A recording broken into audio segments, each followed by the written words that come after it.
Армыстар әлемдік және дәстүрлі діндер көшбасшыларының 8-ші съезінің алаңынан хабарымызды таратамыз. Сұхбаттардың сериясын бүгінгі көшпелі студиямызға келген қонағымызбен жалғастырмақпыз. Бүгін біздің қонағымыз діни экстремизм мен терроризмнің алдын алу бойынша республикалық ақпараттық түсіндіру тобының мүшесі, дінтанушы Әл-Фараби Болатжан мырза.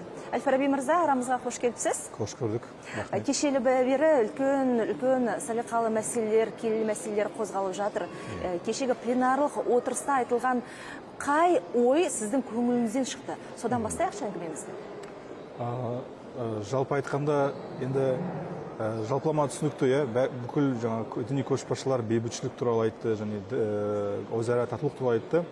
Бірақ енді жекелеп айтып келгенде, маған қазір өзіме жеке солай сақталып қалған есімде, жаңағы мысалы біз білеміз осы Израиль-Палестина қақтығысы болып жатыр қазір. Соның контекстінде қазір осындай отырыс болып жатыр да, бейбітшілікке шақыру, осындай бір месседж беріп отыр біздің еліміз, сол діни алауыздықты жоқ, қақтығыстарды сол бейбітшілікпен шешуге болады деген месседж болып отыр. Сол кезде маған сол Сефард Равиннің сөзі ұнады, Мейір Бердің. Ол жақсылы басып айтып өтті. Біз болып жатқан соғыс, ол діни соғыс емес деді. Яғни оны дінге айналдырудың қажеті жоқ, қатыстырудың қажеті жоқ деп айтып кеткен маған жалпы жаныма жақты. Себебі ол дұрыс, ол саясатты дінге араластыруға болмайды. Соны айтып өткен маған жағымды болды. Ол соғыс діни емес деп баса айтып кетті соны. Одан бөлек маған ұнағаны Антонио Гутерриштің сөйлегені болды. Біз білеміз, осы Алматыда Біріккен ұлттар ұйымының осы аймақтық өкілдігі ашылады. Сол бұл да өте үлкен жетістік деп ойлаймын. Осы съезд мүмкін өзінің съездің бір рөлі бұл соңғы болмады деп ойлаймын. Біздің еліміздің осы бітімгер ретіндегі рөлі осы Біріккен ұлттар ұйымының өкілдігі ашылатынына септігін тигізді деп ойлаймын. Бұл Гутерриштің сөйлегені меніңше бұл бір символикалық маңызы бар ие болды, символикалық маңызы бар маңызға ие болды деп ойлаймын. Әл-Фараби мырза, енді жаңа айтып қалдыңыз, Біріккен ұлттар ұйымы бас хатшысының айтқан сөзі, ондағы ойы жеткізгені бітімге шақыру, бейбітшілікке үндеу. Дегенмен мұндай кездесулердің символикалық сипаттан кетіп, нақты іс-шараға, нақты бір іске үндеуіне қандай да бір қозғаушы күш бола ала ма? Меніңше, қазір айтпақшы, президент мырза кеше ұсынды ғой, жалпы осы съездің бастамасымен бәлкім съездің осы атауымен бір халықаралық ұйымдарда бәлкім бір құрылым ашамыз деп. Съездің осы ұсыныстары халықаралық ұйымдардың қарамағында сол іске асырылсын деген. Бұл өте маңызды ұсыныс деп ойлаймын. Егер де осы ұсыныс іске асырылса, бұл өте жақсы болады деп ойлаймын. Мысалы емес, бірақ бұрын болған съездердің де ұсыныстары бұлай жай ғана ұсыныс қалды деп айта алмаймын. Мысалы, былтыр 7-ші съезд болды ғой бізде, былтыр емес 22-ші жылы. Сол кезде съездің біраз ұсыныстары Біріккен ұлттар ұйымына берілген, ұсынылған. Ол жерде экстремизмге қарсы күрес болды, сосын кедейлікпен күресу, сосын климаттық өзгерістер болды, қателеспесем. Сонда Біріккен ұлттар ұйымына ұсынған.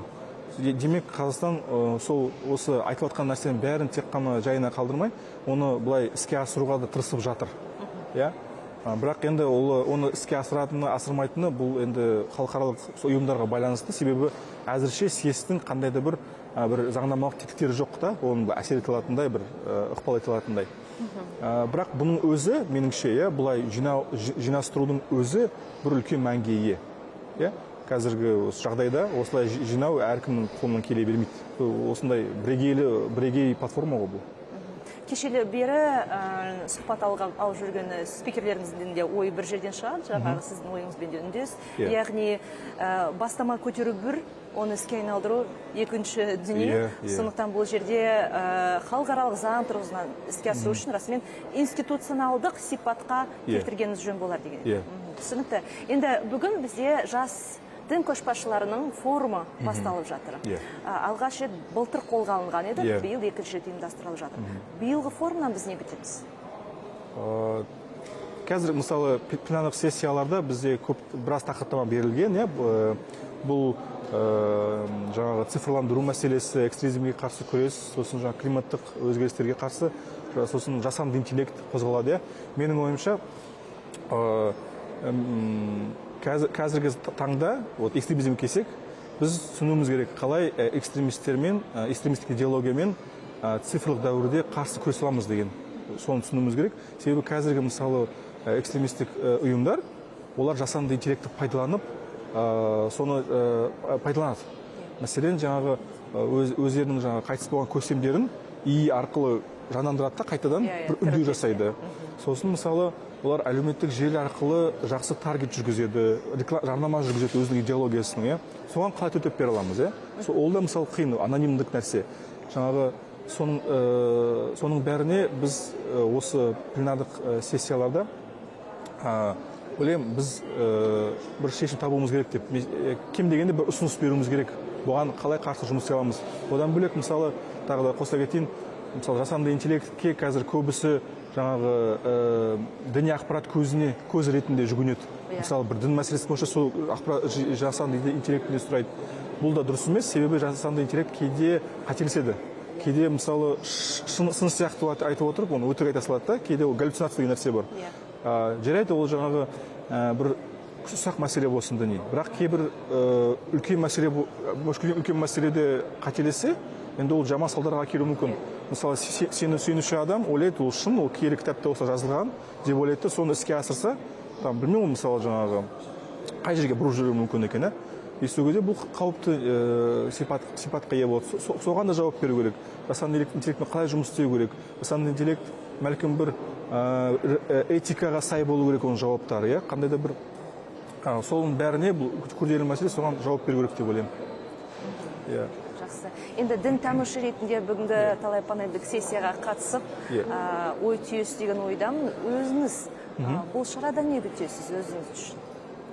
Мен өзім жеке осы цифрландыру мәселесіне қатысқым келіп тұр пленарлық сессияға. Сол өзім үшін дейсіз ба, жалпы? Өзім үшін кешеден бері мен өзім олай бірінші рет осындай сессияға қатысқаннан осындай қатты толқуда болып отырмын, шыны керек. Жалпы президентті көзбе-көз көріп, жаңағы көптеген дін басыларды көзбе-көз көріп, кішкене толқыдым, жаңағы уайымдадым деген сияқты сондай болды. Жеке өзім ойлаймын, қазір осы съезд жалпы біткеннен кейін, пленарлық сессия біткеннен кейін бір жаңаша көзқараспен шығам деп ойлаймын. Бір жаңартылған ой жүйесімен жалпы ой өрісім кеңейеді деген сенімдемін. Сосын біраз мәселелерге бір жауап таба алармын деп үміттемін. Ендеше біз сізге сәттілік тілейміз. Құрметті көрермен, мен еске сала кетейін, біздің көшпелі студиямыздың кезекті қонағы болған Әл-Фараби Болатжан, діни экстремизм мен терроризмнің алдын алу бойынша республикалық ақпараттық түсіндірме тобының мүшесі, дінтанушы. Ал мен сіздермен келесі эфирге қоштасамын. Аман сау болыңыздар.